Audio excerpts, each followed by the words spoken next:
بسم اللہ الرحمن الرحیم. ناظرین، پروگرام کرنٹ افیئر کے ساتھ آپ کا میزبان سید آصف علی حمدانی حاضر خدمت ہے. ناظرین، ملک کی صورتحال تیزی سے تبدیل ہو رہی ہے. حکمراں اتحاد کے اندر بڑی دراڑ نظر آ رہی ہے، اور واضح طور پہ یہ جو کچھ پچھلے دنوں میں ہوا ہے، آئینی ترامیم راتوں رات پاس کرانے کی کوشش، اس کی ناکامی کے جتنا بھی ملبہ ہے وہ نون لیگ پہ ڈالا جا رہا ہے.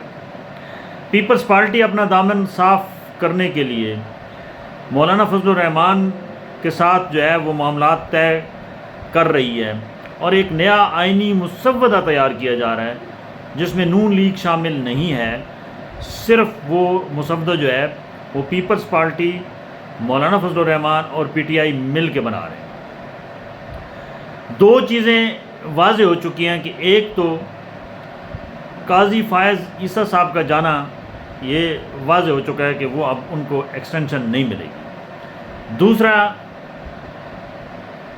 سپریم کورٹ کے مقابلے میں ایک اور آئینی عدالت کا قیام، جو سب سے بڑا ایک سمجھ لو کہ ایجنڈا تھا آئینی ترمیم کے اندر، اس کو بھی یکسر مسترد کر دیا گیا، اور اس کے بھی امکانات نہ ہونے کے برابر ہیں. اس تمام ذلت و رسوائی کا جتنا بھی وہ ملبہ ہے وہ نون لیگ کے اوپر ڈالا جا رہا ہے. پیپلز پارٹی بڑی سمارٹ گیم کھیل رہی ہے، اور ہمیشہ سے آصف علی زرداری کا یہ نعرہ رہا ہے کہ ایک زرداری سب پہ بھاری، وہ ایک مرتبہ پھر سچ ثابت ہو رہا ہے. نواز شریف جو اپنے آپ کو بہت سیزنل ایک بڑی جماعت کا سربراہ ہونے کے ساتھ ساتھ ایک تجربہ کار سیاستدان سمجھتے ہیں، وہ بری طرح ناکام ہیں. ان کے قریبی ساتھی بھی اب تو بول پڑے ہیں، اور اب نون لیگ کے اندر واضح آوازیں آ رہی ہیں کہ ہماری جماعت نے عجلت میں یہ بہت بڑا بلنڈر مارا ہے، اور اس کو ان کا بھاری قیمت ادا کرنی پڑے گی. خواجہ آصف تو اس حد تک چلے گئے ہیں، وہ کہتے ہیں کہ اب تو میں نے تو مشورہ دیا اپنی قیادت کو کہ نواز شریف خود چل کے اڈیالہ جیل عمران خان سے مذاکرات کریں. دوسری جانب آج نون لیگ کی قیادت نے باضابطہ طور پہ آئینی ترامیم کے مسودے کے اوپر مشاورت کے لیے پی ٹی آئی کی قیادت سے بھی رابطہ کر دیا. بہرکیف اس سارے کھیل میں سب سے زیادہ جس شخص نے اپنی ڈوبتی ہوئی ساکھ کو بچایا ہے وہ مولانا فضل الرحمان ہے.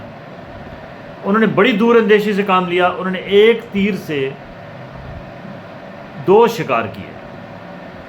ایک تو جو ان کو خفت تھی کہ ان دونوں جماعتوں نے مل کے جو 2023 میں الیکشن ہوئی ہے ان کے ساتھ ہاتھ کیا، انہوں نے اپنا حساب ان سے لے لیا.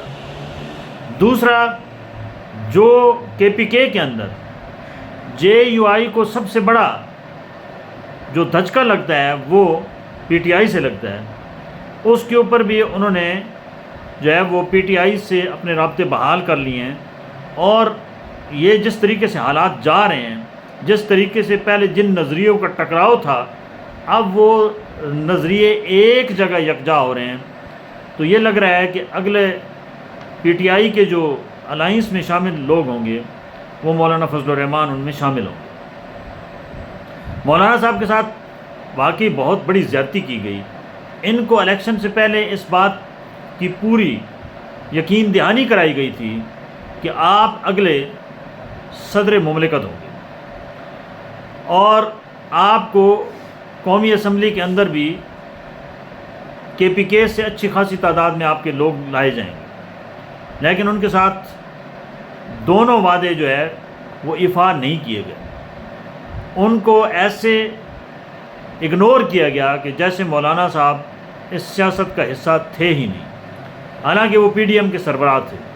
ان سے نہ نون لیگ نے مشاورت کی، نہ پیپلز پارٹی نے مشاورت کی. حکومت بناتے ہوئے دونوں نے مکا کر کے صدر جو ہے وہ آصف علی زرداری بن گئے، اور وزیر اعظم جو ہیں وہ شہباز شریف بن گئے۔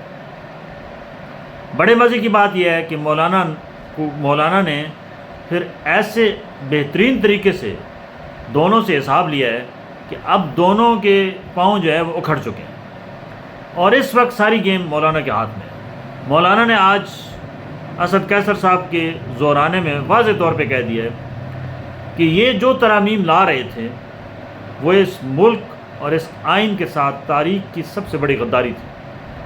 انہوں نے کہا کہ ہم کسی بھی ان کی یہ 37 جتنی انہوں نے سکے ڈالے ہیں ہم نہیں مانتے، ہمارا مسودہ ہم خود تیار کر رہے ہیں، اگر آئینی پیکج لانا ہوگا تو ہماری مرضی کا ہوگا۔ اس کے اوپر مولانا صاحب نے کہا JUI بھی کام کر رہی ہے، PTI بھی کر رہی ہے اور پیپلز پارٹی بھی کر رہی ہے۔ اب اس تمام جو بھی سرکل ہے اس کا سب سے زیادہ نقصان جو ہے وہ نون لیگ کو ہوا، اور نون لیگ کے اندر سے بھی جو ہے وہ اب واضح طور پہ چیخنے کی آوازیں آ رہی ہیں کہ یہ ہماری قیادت نے کوئی اچھا فیصلہ نہیں کیا۔ ظاہری بات ہے مجبوری ہے، کیونکہ جو بٹھاتے ہیں وہ فیصلے اپنی مرضی سے کراتے ہیں۔ یہاں پہ عوام کا اس لیے کہا جاتا ہے کہ جس کے پیچھے عوام ہے اسی کا زور ہوتا ہے، لہٰذا اب تمام پولیٹیکل پارٹیوں کے لیے ایک بڑا سبق ہے کہ خدا را ایسے بلنڈر نہ ماریں جس میں آپ ماضی میں دفن ہو جائیں۔ ابھی بھی وقت ہے، سنبھل جائیں۔